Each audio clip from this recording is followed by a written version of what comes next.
Hello guys, good morning. ఇది చూడండి, ఇది రవ్వ ఇడ్లీ పిండి ఎలా ఫెర్మెంట్ అయిందో, ఎంత బాగా ఉబ్బిందో చూడండి.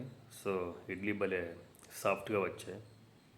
గ్రౌండ్నట్ చట్నీ చేసాము, దాంతోపాటుగా ఇంకొక రెడ్ చట్నీ కొబ్బరి యూజ్ చేసి చేసాము. చూడండి లుక్ ఎలా ఉందో. టేస్ట్ అయితే అసలు స్టన్నింగ్గా ఉంది. జస్ట్ కొద్దిగా టేస్ట్ చేసాము. ఈ ఇడ్లీ కూడా నాది రవ్వ మినుములు యూజ్ చేసి చేసిన ఇడ్లీ అనమాట. అసలు ఎంత బాగుందంటే, ఎప్పుడన్నా మనం చేస్తే ఏదన్నా చట్నీ మిస్ అవ్వచ్చు, లేకపోతే ఇడ్లీ టేస్ట్గా ఉండకపోవచ్చు. బట్ ఇక్కడ రెండు చట్నీలు బాగున్నాయి, మళ్ళీ ఇడ్లీ కూడా సాఫ్ట్గా ఉన్నాయి. భలే ఉంది అసలు. ఒక రకమైన ఏమంటారు దాన్ని, ఒక ఎక్స్పెరిమెంట్ అనుకోవచ్చు. నేను తాలింపు కూడా వేయలేదు అసలు. చట్నీలు చాలా టేస్టీగా అనిపించినాయి. చాలా ఏమంటారు దాన్ని, త్వరలో అన్ని రెసిపీలు పెడదాము.